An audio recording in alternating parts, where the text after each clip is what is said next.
Hey guys, welcome back to Cypress Steel Forge, and if you can't tell from the look of me, the start of the video has not been the start of the workday today. As I mentioned last week, I'm trying to ramp up small stuff production for the upcoming fairs. So I've gotten some applications, some vendor applications. I need to get my butt in gear and get those signed before I miss out on everything.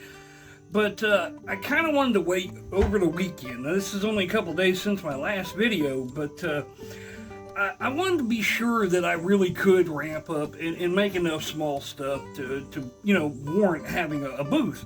And yes, the answer is yes. It's been quite in the morning, but yeah, I've already made three. Well, I've forged out, rough forged. I didn't have it made all the way through. Three very small little EDC knives, or the blades. I've got a 9-inch Woodsman ring knife for a customer that's forged out. It's annealing. I also did a small crochet hook here. As you can see, it just needs a handle and a pair of knitting needles. I guess I need to trim one down. I have no idea if they're supposed to be exactly the same length or not. I'm gonna look that up before I think they're supposed to be the same length, in which case I gotta trim one down a touch. But anyways, what I'm gonna do is go over to the lathe, and we're gonna just do a little bit of wood turning to get some handles for these knitting hooks. I was playing around, I don't know, a week or two ago, and I did this little piece here. I may have shown this to you. I genuinely cannot recall. But yeah, it was just a little piece. I was playing with the lathe, learning to use it. So I think I'm just going to drill out the end of this, and this will end up being the handle for the crochet hook. And I've got a couple of pieces of cedar over there that I've already pre-drilled, and we're going to have them. So we're going to put some cedar on these things. So we're just going to do like a little montage. This is going to be my building up for the big fight scene in my action movie, except it's not going to be action and there's no big fight. Sorry guys. Oops. Turns out I'm not Stallone, I just weigh the same. Anyways, so yeah, I'm just going to show you clips of me working through. We're going to turn a couple of small handles, and then I'll glue it up. And by the time it's all done, at the end of the video, I'll show you the handles for all three of the little knives, as well as the crochet hook and knit and needle. And it's just going to be a day or two of just doing the small stuff. Like I said, getting ready for the festivals. So stick around, it'll be fun. Alright, so real quick before we get started, another huge shout out to the woodworkers on YouTube. Again, I have forgotten to look up the man's name. He's a young man, I believe Irish. He works out of a castle with a blacksmith. If you know who he is, tag him. I just keep forgetting to do it. Your videos are awesome, and they have taught me a lot. I have had these chisels laying around in toolboxes. They were given to me and stuff. I had no idea what they're for. I wasn't a woodworker, and so I didn't use chisels. And so when I got the mini lathe, I went out and bought, these little chisels because mini lathe, mini chisels. Well, it turns out that if I just watch his videos, learn how to sharpen my chisels properly, these work great because they're chisels and they work great. So thanks again to him. I am learning a lot in this process. Let's get it going.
Alright, so yeah, a lot of grinding.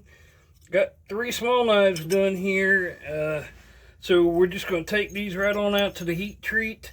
I'm not going to bother with the giant knife today. It's fine. Like I said, that one's for an order, and this video is all about stuff for the fair. So we're just going to go ahead and heat treat these, and then I'll probably take a break, and then we'll work on some handles.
So we're zipping right along today, guys. You just seen me glue up the handles for the knives. Yeah, did stacked handles. I love stacked handles, and you get to play around and really have some fun with it. Like this one here, it's gonna have a band of cedar at the top, and then some nice hard excuse me, I can't talk today.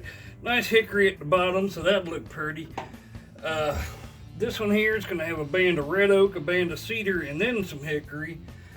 And then the little bitty one is going to have some cedar, some crepe myrtle, and then some deer antler. So all these ought to come out real pretty like. So we're doing small stuff here today. Got crochet hooks done. That's a white oak handle. I got to straighten that shaft out. That ain't no good. It's fine. It's mild. The good news is I usually make these out of mild steel. So yeah, I've got it a little crooked. That's no big deal. I'll take it out to the handle, tap it, and it'll straighten right out. Got the knitting needles done. Did 2 nice little cedar handles for them. Shined those up. Those are pretty comfortable in the hand now.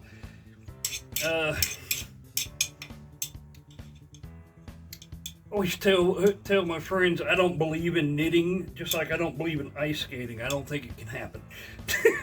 I'm joking, of course, but I genuinely don't understand how doing this makes things occur. But there are people who know how to make that happen and they're good at them. So, hey guys, I make stuff for you. I just don't know how it works. It might as well be magic. Yeah, so we're just going to let those set up for a little bit, and then we're going to finish out the handles, and that's going to be it. We're going to knock it all out in one day.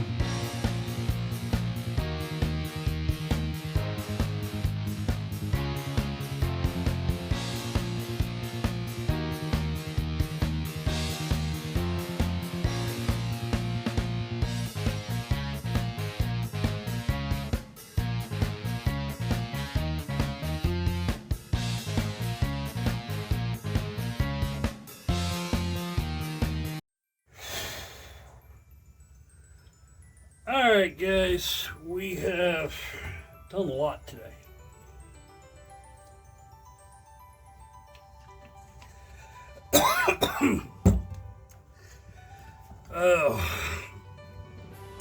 We have completely finished 3 small knives, 2 knitting needles, 1 crochet hook, and I have rough forged a 9-inch Woodsman ring knife. I am not tackling the rest of the Woodsman ring knife today. Number one, it's annealing, so yeah, a bigger, thicker knife takes a lot longer time to anneal. And 2, I am stumped. I wanted to show y'all the last part of this. We can just all kind of view it together. I'm just going to take some linseed oil to these knives and let's see how they just come out, because I'm going to leave the natural wood look on all 3 of these. Well, wooden antler on the one, huh? Yeah, we're just going to linseed oil them and then the beeswax. And yeah, see, I love how that hickory just had a streak of dark in it, and it's yeah, that's very pretty. It's crazy how little stuff like that can be so pretty. If you're noticing, yes, the knife is not sharp. I will sharpen them later. It's not going to be a today thing because, again, I am stumped. This is the most work I've ever done in the shop at one time, and actually while the glue was setting on these, I was working on a bowl on the mini lathe. Hollowing out the center of a bowl is a very difficult process, and I'm still learning it. So I was struggling with that. It is not done. But yeah, so I've been steadily just cranking it out today. Yeah, see that red oak at the top. It makes it look so pretty to just have those 3 different colors, and I'm almost wishing I had charred the crepe myrtle just a little bit, because it really does give it a lot more character. But it's alright. It's okay. Everything doesn't have to be about a lot of character. You know, plain wood, natural wood look is a lovely thing all on its own. So here we go with the very last piece, and we're going to go ahead and we'll put the linseed oil on the deer antler as well. I don't know if it can soak in or not, but I'm 100% certain it can't hurt it. Given that there's like a center with like marrow, you know, that's drying, I would think the linseed oil can probably penetrate it, and that, at least that part of it, and, you know, help to protect it from the elements. So either way, it's not going to do it any harm. And yeah, once again, It's just this one. Just I really went with an interesting shape in the handle. I wanted to leave that natural deer antler look. It holds. Yeah, it actually it works very well. That's a decent little penknife, you know. And yeah, it's I think that came out real nice. So it has been an insanely busy day, guys. But I still want to take the time to say thank you to each and every one of you. Yeah, so my birthday, I hit 100 subscribers, and I did a post about it. Y'all just blew my mind with that. And since then, we've gotten 6 more. So thank you to all of you who've made this possible. It's just amazing, I'm just blown away by it. Let's say 106 people care, and that's amazing. And thank y'all so much for that. And y'all take care.